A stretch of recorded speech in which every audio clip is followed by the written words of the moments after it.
Welcome on in, golf fans. It's your boy Gsluke here with our round 4 preview for the WM Phoenix Open. Gonna get you guys ready for all your bets tomorrow with a look at some of the stat averages out there from round 3, a weather report out there for Sunday, as well as some of my top underdog prize picks props, some 3-ball and matchup bets towards the end as well as any props down in the live chat you guys want me to deep dive. But first and foremost, hopefully you're having a fantastic Saturday and you're ready to talk all the golf out there for tomorrow. So the first thing we'll go through would be the stat averages from round 3, which played a little bit harder than what we had for Friday's action, which was pretty much what we called for on the stream yesterday. We saw some pin locations that were going to be a little bit easier, but also ones that looked really tricky, particularly with ones that were 3-4 paces from the edge. Now, the real X factor came down to the firmness of the greens, and they got a lot firmer out there from round 2 to 3. So rather than all the rain they got between rounds 1 and 2, which wasn't so much rain, it was the golf course superintendents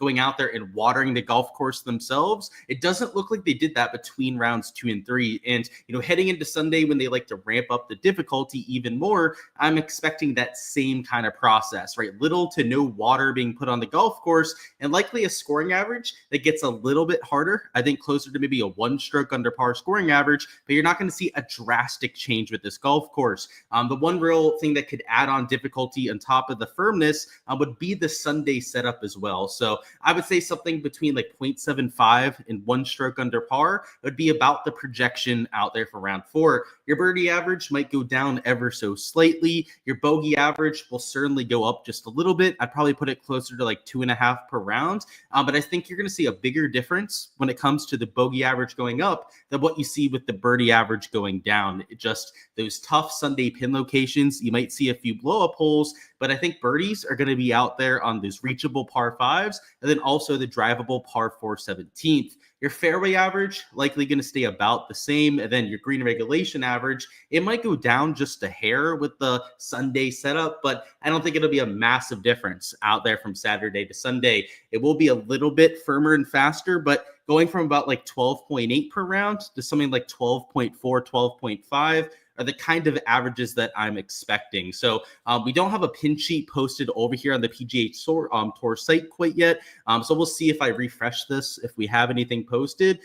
We do. It looks like they posted it 1 minute ago. So we're going to have that to go through here in just a minute as well. In terms of the weather forecast, if you didn't see it on my other live stream, of course, the showdown stream is over there on the Ship It channel. But in terms of your forecast, it looks absolutely ideal. Just like you had for the first few rounds, there's little to no wind out there, and temperatures, though they'll be low for the first hour, maybe hour and a half of play, by the time you get to 9, 10 a.m. local time, it's going to be 67 to 70 degrees for the rest of the day. So I would say really little to no impact when it comes to the weather, which means that these averages that we just talked about, that 0.75 to 1 under par scoring average, was pretty easy to get to. It's just the firmness of the greens making it a little bit harder than that Sunday setup that we're expecting to see. I thought we were going to have to go through the Fanduel site to go out there and get these pins, but luckily the tour came out and just gave us the pin location. So it's going to make our job just a little bit easier when it comes to that. What's going on, Skyman, Berger, and Spieth in contention at the same event? What year is this?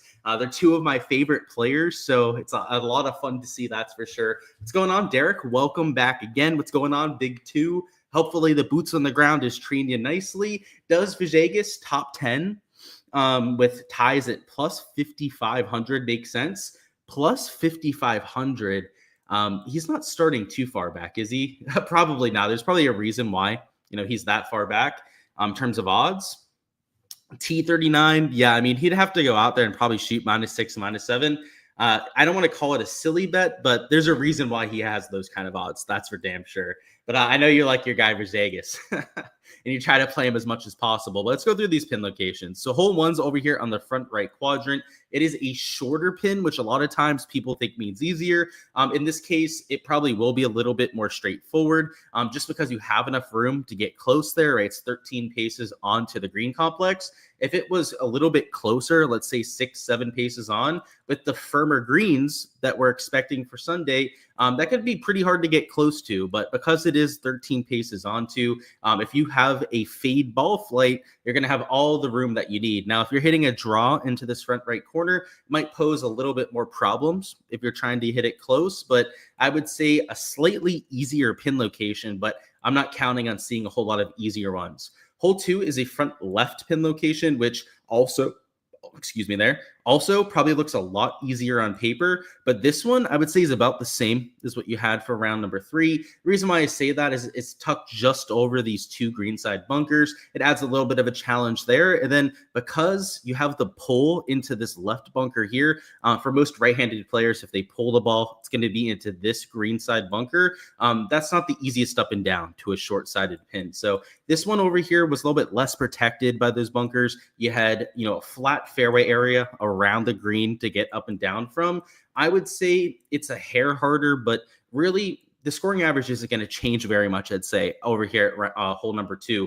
Hole 1, I don't think it's going to be that big of a difference either, truth be told. If we go to hole number 3, it's over here in the back corner. So this is a par 5, and it's up on the top shelf. So this pin location, you still saw quite a few birdies, not as many eagles because it was up on the top shelf.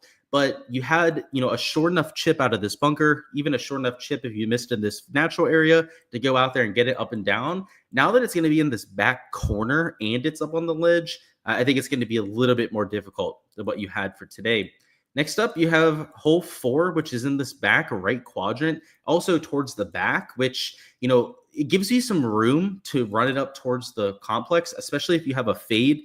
If you can land it about where my cursor is right now, you can run it up to this complex over here. The issue is that if you don't hit a fade, let's say you hit a stock shot right at it, it's a complete fly. You have to completely carry it over this bunker here. And if you hit a draw, it's a really narrow green complex to go out there and hold. So I would say pretty tough one there at hole 4. Hole 5 is a front left pin. This one is going to be a little bit easier, I would say, than what you had for today. In this back left corner, you saw a lot of people missing long and left, which was a hard up and down. But over here in this front left corner, this bunker shot is going to be where most people end up missing. And tour players are pretty comfortable getting up and down out of bunkers. Next up, you get hole number 6 over here on this left quadrant. They used a similar pin for round number 2, and it was pretty tricky over here on the left side. I would say trickier than what you had for today. It'll be a harder pin. Hole number 7 is a back left pin location. So it's over here in the back left corner. This is another really tough one. It's just as long as what you had for today, and it brings that long left miss into play. Hole number 8 is a middle back pin. It's kind of close to the right side bunker as well. It looks tough, right? I mean, you have some room to run up a shot, but you got this right bunker in play, and then anything pulled long is in this deep rough, and you can see that slope there. It's also going to be down the slope to the hole, which makes it a lot harder to get up and down. Hole 9 is a middle pin location. It's just over this bunker, which makes it hard to get close to. You really have to take on that bunker if you're going to try and get a birdie there, which I think just makes it a little bit harder than what you had for today, which we're starting to say a lot now going through these pin locations. Hole 10 is a middle back pin. It's kind of towards the left side, at least from where we're looking right now. So closer to where I have my cursor right there. It's a little bit more tricky than what you had for today. You do have some room to run up a shot, but it's a longer approach shot, and it brings in more lateral dispersion. Hole 11 is over here on this left side of the green. It's a longer par 4. It's already one of the hardest holes out here. It's tucked near the water, just like it was for today, but you also have it towards the front side, which for a long iron shot is the harder side of the green for it to be on. Like if this was a 400-yard par 4, it'd be okay with it if it was a front pin because you have a wedge into it. You can stop the ball close. When it's like a 200-yard shot in, 170 yards, if you bang a driver off the tee here, it's a really difficult hole. Hole 12 is a long, really hard par 3, and it's over here on the right side near the water. So the pin location is over here, this like little hollow that you see right here, and it brings in that right miss and the penalty shot if you were to miss right. Next up, we got hole 13, which is in the middle back. It is a reachable par 5, and it's kind of like the round 2 pin. Round 2 pin, it was over here in this little right quadrant. You'll see some eagles there, and I would say it's easier than today because today it was just on this front side, and the same thing I said about the long iron shots being harder to the front side of the green is true on this par 5s. Like you'd rather have a back pin, believe it or not, on a reachable par 5. Hole 14 is a front pin, so this is a long par 4, and just like I said with these front pins, they look easy. Like if you're just like looking at the pin sheet, you go, oh, front pin at 14, that must be easy. No, not when it's a 500-yard par 4. So this one's actually trickier than what you had for today. Hole 15 is a right side pin location, so it's tucked just near the water over here, which I don't think you're going to see many eagles at all unless they're chip-ins here at hole number 15. You might see like, one or two chip-ins, I'd say, over here at hole 15, but it's going to be next to impossible to hit it close because it's tucked just over this bunker, which, again, another long iron shot to something tucked just over hazard. That's why it's a little bit harder. Hole 16 is the back pin location. This is by far the hardest pin that you have at 16. You've seen it aced before, so it's not impossible to go out there and make a 1, but it brings this long left miss into play, which is a very tricky up and down because the complex is like 6-7 yards up into the air. Hole 17 is in this back left corner. This is also the trickiest pin location at this hole. It's the hardest up and down because it's the longest chip shot if you don't hit it onto the green. And they might move up the tee box. That's something they do out here on hole number round 4 sometimes, but we'll have to see. If not, it's going to be significantly harder than today, where it was just on this front right porch and was about as straightforward as 17 can get. And then finally, 18 is a front pin. This is actually an easy pin. So we said a hard pin a whole lot throughout this video. Like I think hole 2, right, was a kind of straightforward one as well. This is one of the more straightforward pins that you have on the course. It's away from this false front over here on the front right corner, and it's a wedge in, especially because it'll play downwind like it has the first few days. So I would say this course setup is exactly what I expected. Sunday setups were expected to be a little bit more difficult, but there are a few birdie looks. Like 18, you're still going to be able to make birdie on. Like 17, still a drivable par 4. You still have those par 5s, which will be reachable in 2. So birdie average, 3.5, 3.6 per round is where I'd put it. Bogey average, though, I have going up to like 2.5 per round, maybe even a little bit higher than that. So your scoring average, I'd still put it about like 0.75 to 1 under par, but that's how we get to that kind of calculation. So fairway average, not going to move much, as I mentioned off the bat. And then the green average, I guess to reevaluate that, it does look like that might go down a little bit just because the pins do look extra tucked. So maybe like 12.3, 12.4 per round is what we'll go with there, because it's not just the pin locations, but you're also going to have the greens getting a little bit firmer as well. So I've got to bet the number up so we can go through some of these shots gained metrics, and I've already been brainstorming a few props. So we've got a few over here. We've got a Scotty Scheffler birdie prop over here that we're going to talk through as well.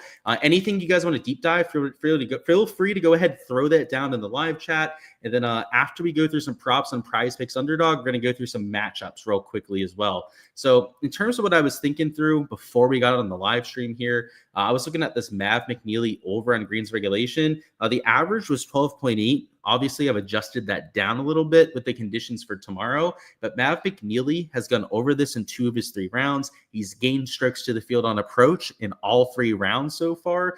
And the one time he went under, it was a 0.5 hook. So you're talking about a player that's been very consistent in this category, and heading into this event is top 15 in green and regulation percentage. And that was over the last 32 measured rounds. So last full 8 events, if you made the cut every single time like Mav has, he's a top 15 player in this category. So, with the average at 12.8, that was really why I was looking at that over. Now, I don't think it's as good a value now as I'm taking it down by like 0.3, 0.4, but I would definitely lean towards the over. So I think the main prop that I really like at this point, I still think that this Justin Thomas prop, we'll talk about in a second, I really like that one.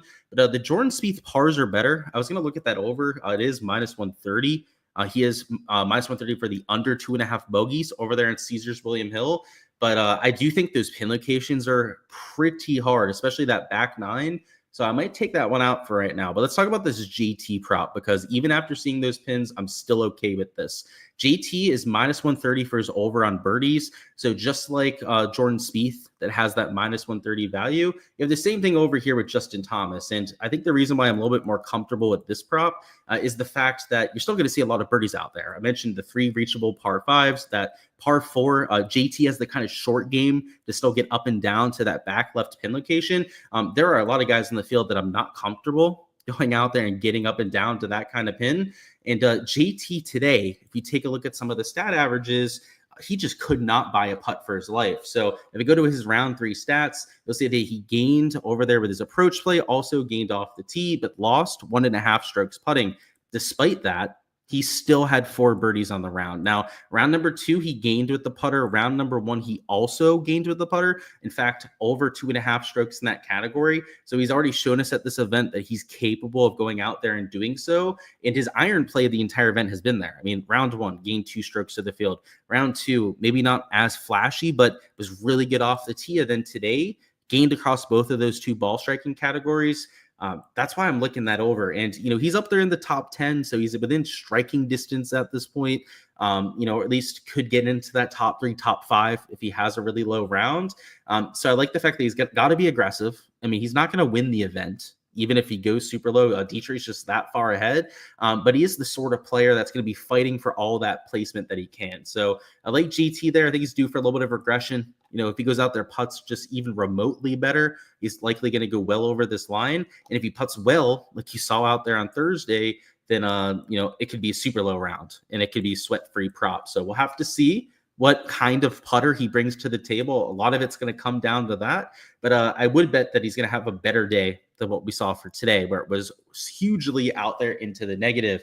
The Jordan Spieth prop, I guess just to go over why I was eyeing that one up, Jordan Spieth has been one of the best tee to green players this entire week. So if we take a look at all 3 rounds, he's gained over 7 strokes ball striking and includes over 5 strokes out there with his shots gained approach. And just to show you the entire field, to show you how that ranks up, he is number, 3 in the field when it comes to shots gained to ball striking. So that's why I was looking at that. And it is plus EV value. So I know we didn't show you that before I got off the screen, but Jordan Spieth down here, or up here, I guess, is you can see the under 2.5 bogeys or worse is minus 130. So it's a different quote unquote prop over here with the pars or better, but a 15.5 pars or better line is the exact same thing out there as a 2.5 bogey or worse line. So maybe we do take his over out there on pars or better. Those pins can be a little bit tricky, but if he's going to go out there, try and run down to Thomas Dietrich, he's going to have to keep a clean card of it. And, if there's one thing that Jordan Spieth can do, it is bail himself out of some trouble. So maybe it's not the worst play that we've ever seen there. So I'm at least going to keep it in the shopping cart. I took it out for a second because, when you see those tough pins, it makes you think about some fades. It makes you think about the golf course being hard. But if your ball striking is there, you're hitting the center of greens, going after it, it's not the worst idea. Like, somebody like Wyndham Clark, I wouldn't be taking for an over on this kind of prop. Even like Rasmus Højgaard, love Rasmus. I think he's going to make, quite a few birdies tomorrow. In fact, his 4 birdie line, I was looking at for a potential over. I wouldn't take his over on pars or better, though, because he's just a little bit too inconsistent for my liking. So, yeah, let's throw the Jordan Spieth one in there. I'm still thinking this Mav McNeely one could be the move. I mean, his iron play, just to show you that, has been great this week, all 3 rounds. So round number 1, you can see here, he gained with his approach play about 0.3 strokes. Round number 2, he gained over a stroke on approach. And then today it was nearly 2 strokes in that category. So this would be a 3-man for 4.75x. It's not an ideal payout, but those are the first 3 leans that I was looking at. Now, in terms of a fade, I was thinking about this Thomas Dietrich under on birdies. And the thinking here is that I do think the birdie average is going to go down just a little bit. And somebody like Dietrich that's playing from so far ahead, just to show you guys the active leaderboard at this point, we'll sort it by current score. He's 5 strokes ahead of second place. He's not incentivized to go out there and be overly aggressive. He's incentivized to go out there and try and play a little bit of protection, right? A little bit of, safe play to go out there and not make doubles, triples, come back to the field. So par 5s, yeah, he's going to go out there and try and make some birdies, but to go over a 4 birdie line, he's got to go out there and take more than just the par 5s, right? There's only 3 par 5s out there, that 1 drivable par 4. He's going to have to birdie some of the harder holes to try and get to that 5+ mark. So that's why I was thinking that could be a potential fade. I'm not a huge proponent of playing like 4-leg slips. This would be a 9.5x payout, but maybe we can split this into a couple different slips like we tried to do for yesterday, which, by the way, both slips that we did went 1-1 yesterday, which was definitely a little bit of a downer. Every other prop that I took other than those two ended up hitting. So I had like a 75% hit rate, made a bunch on props, but it's kind of, a downer that the two ones we went over on stream are the ones that just hardly missed out. So we'll try and make it up to you here and get back into the profit, at least on the stream over here for Sunday. It's been a good event for us so far. The leans have definitely been there, but a little unlucky with what happened today. Who was it? It was who missed on it was Keith Mitchell. He had his like worst iron day and God knows how long today. That one wasn't even close, frankly. And then the other one was Sam Burns. Been playing great from tee to green all week. He was horrendous. So those definitely stunk, but we'll get back after it. What is the lowest person on the leaderboard I would take to win the golf tournament? If you're going to take anyone that's a chaser, Derek, you can't go much further than -11, I would say. And even that would be pushing it, starting 7 strokes back. Anything at like that -10, -11 range, you would need him to come back. You need him to shoot over par, most likely, to go out there and win there. So it's not my favorite slate to go out there and bet somebody to win at this point. But if you're going to do so, -10, -11 is as far as you would want to go for that sort of thing. You're not going to see somebody come from like 12 strokes back very often, at least, over there on the PGA Tour. So for the sake of this live stream, we're going to go ahead and take a 2 or a 3-man slip here out here with these 4 different props. Just got to figure out which ones I like the most. So the Mav one, I kind of like. He's a smart player too. He's a cerebral player. He's the kind of guy that he's not going to play too aggressive to pins that he knows are extremely difficult. He's an analytics guy. He works with a lot of people on the strategy side of golf. So the over on greens, I kind of like on him for that reason as well. Like he's not going to go fishing for things that he shouldn't. And Jordan Spieth, if he's going to try and go after a D-tree at the top, he knows that he's going to have to, keep a clean scorecard as well. So I like those two for sure. The JT one I like as well, to be honest. I might just, you know what? You can break this up however you want. The way that I would say this for the live stream and the way that you should go out there and enter your slip is if you're more comfortable with a 2-3-man slip, just take the 2 or 3 that you like the most, right? For the sake of this, because it is a 9.5x payout, actually only gets the worst, I'm going to put some lottery exposure on this. So it's going to be a much lower unit size than when I put on like my 2-3-man slips. I'll be posting those over there on my Patreon page, what I do for that combination to give you guys when I'm actually entering for my high unit stuff. But for the sake of the live stream, we're just going to take the 4-man instead of mixing and matching them. So it'll be that for 9.5x. The D-tree fade probably has a lot of push equity there at 4, so I could see him getting to 4 and pushing. That's going to be just a little bit better than the field average. But like I said, the mindset is why we were taking that fade. Mav McNeely, great iron player. That's why we're taking the over there.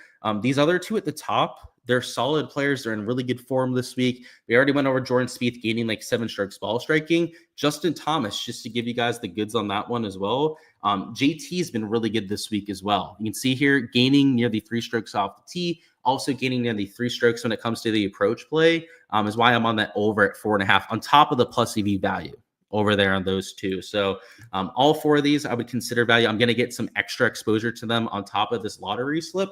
But yeah, pick your favorites, right? That's always my main thing about this. Like I'm a golf tout, try to give you guys, as many tips as I can, mostly process-based stuff if I can help it. But when we're going over picks and plays like this, I just want to reiterate, only play stuff that you guys are comfortable with, right? Like if you think somebody like Jordan Spieth is going to choke tomorrow, then take him out of the slip, right? Like I obviously don't think that. I'm a huge fan of his. I'm going to be rooting him on out there tomorrow, but that applies to anyone there. Like Mav McNeely, you've got, some reason to go out there and take him out. Like I'm all for that, right? I'm all for entering things that you feel comfortable with, that you back behind, that sort of thing. And if you don't like any of the ones that we went over, then that's totally fine as well. But I like these 4. I'm going to be getting exposure to them on top of this. And you can find that over there on my Patreon page. So on Underdog, they have the same board, if not less over there. So it's kind of hard to want to do the full deep dive over there. But there was a Scotty Scheffler prop that I really liked that you can see here. So he's at 5, but over here on Caesars, he's at, so let's go to the right tab. over here on the Birdie or Better tab, he is, you can see here at 5.5, but only minus 135 under. So sure, he's juiced a little bit towards the under, but it's not like he's massively juiced in that direction. So we might be able to find a little bit of a pairing here in Underdog and enter some Scotty Scheffler as well, who, it's world number one. He's chasing. He's going to have to be aggressive. He's probably not going to win starting 8 shots back, but if he wants to, finish top 3, top 5, he's going to have to go out there and post a relatively low round.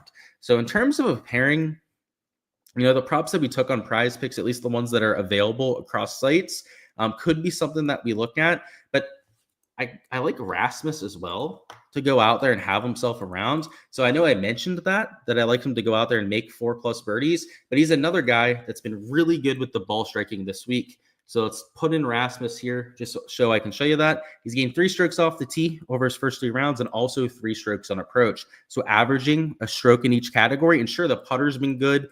The putter really carried him today with 2.6 shots right there. But the stat profile for the week looks very sustainable, right? Gaining across 3 of the 4 categories, about a stroke per round in 3 of those 4 categories. So yeah, over here in Underdog, this will be the exposure that we get to. So Scotty Scheffler's only available on that site, but Rasmus, if you want to throw him into anything that you're doing on Prize Picks, you could do that as well, right? You could throw him into that, maybe even make it a 5-man if you wanted to. If you want to make it a 2-man and a 3-man, or just pick your top 3 props, like I said, that you agree with and that you like the most. That's always my recommendation when it comes to these. But for the actual slips and combinations that I'm taking, that is what the Patreon is for. And again, that is in the link in the description of this video, the replay, if you guys are watching this after the fact, and $15 a month to get access to all of it. What we're going to do now is we're going to go through some matchups. So let me get up here to the matchup tab. We're going to go through some 3 balls over here for tomorrow and try and find some value on that side, because the 3 balls have been treating us rather nicely this year. And it's been a lot of long shots. We're not looking to try and take like guys that are minus money out here on these 3 balls. We've been trying to find poppers with the ball striking stats that we can take at plus money against guys that are maybe a little bit vulnerable when it comes to the shots gained metrics. So let's go ahead and try and find a few examples of that. So we got to get Rasmus out of there, and we're going to look at the round 3 stats. So this isn't going to be like for the full event, like we are looking at a few other cases. This is going to be more so looking at what happened today to try and get an inkling of their form heading into Sunday. God damn it. Spilled a little bit of my water there. Alrighty, so at the top end of the ball striking list today, you have guys like Dietrich up there in that top 10, but Robert McIntyre had himself a day out there for the ball striking. Hideki Matsuyama, David Skins. Is that the top? Yeah, okay, sorry. I wanted to make sure I was on the right category there. Gary Woodland, Thomas Dietrich, Ben Silverman, Grazerman up there towards the top end of the list. And I would say that there's a few of these guys that I think we can get at plus money. Now, the other part of the equation is the putter. So we want to take a look at some of the putting stats as well. We want somebody that was hitting the ball well, but not putting way over their head. So an example would be Hideki. He was hitting it well, but the putter was just kind of like average out there for round number 3. David Skins, Gary Woodland, you can say the same exact thing about. And then Grazerman might be the best example of this, of a guy that, I mean, his ball striking the last 2-3 weeks has been top notch, top 5, top 10 stuff out there in most fields. His putter, which is usually elite, usually his best category, has left him on the, left him hanging out here the last few weeks. So Grazerman, it might actually be like my favorite target when it comes to one of these bets, because of the form, it makes me think that like he might be slept on a little bit. So let's see. They have Grayson Sig up, but it doesn't look like they have Grazerman. Maybe we have him over here. Let's see. So there's Grayson Sig. Okay. Where is Grazerman? Is that not going to be a thing? Max. Oh my goodness. We're not going to have a line to look at. It's kind of unfortunate. Maybe they'll get one up at some point. Nope. Wow. So we can't even bet on the guy that I want to. Let's see. Maybe they have him up for like one of the 2-man matchups. No, they don't even have those up yet. Or at least on Draftkings, they don't have them up. Let's see what so they may have them over here. Nope. Not on that book. Wow. They're scared of some Max Grazerman money, huh? All right, well, we'll find a different example. So just go back to the ball striking list.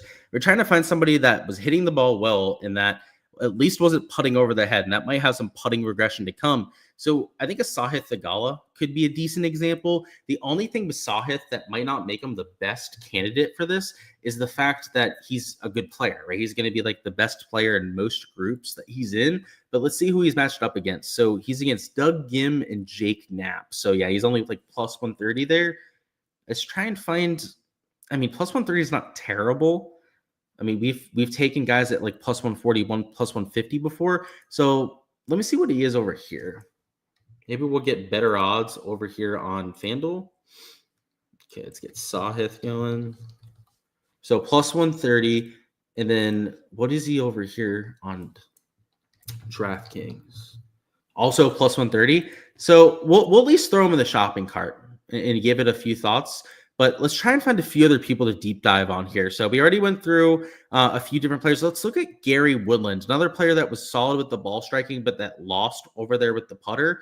I'm curious to see what his odds look like and who he's playing against. So he's got a group against Hostler and Colley. I can say Colley's stats look okay themselves. They're at plus 200. But Bo Hostler, he's been really putter heavy the last few days. So just to show you that, Bo Hostler today lost 2 strokes off the tee, but gained 4 strokes putting. Round 2, gained off the tee on approach, and then gained 4 strokes putting. He's a really good fade, but Colley was playing a little bit better. So Colley lost on approach today. Round 2, he was a lot better. He gained 2 strokes on approach, but round 3, he did fall off. And then you have Hostler, who's just been all putter lately. I would say that out of these 3 balls that we've seen so far, that the Gary Woodland is probably my favorite. But let me see what the odds look like at some of these other sites. So look at that, plus 160 over there. And what is he on Caesars? So plus 150. So the best odds we can get on Gary Woodland would be there. So let's put Sahith in the shopping cart as well. They're at plus 130. I'm not sure if Hard Rock Bet has anything posted quite yet, so just give me a second to go ahead and check it out. But if we can find similar, if not better odds on those 2 players, I'm going to enter them for at least 1 unit. If we can find better odds, this is usually my roll with it, enter them for more than just a unit. So they do have the 3 balls posted for once. Thank goodness. Okay. I have to sign in so I can actually bet this. Just give me 1 second, guys.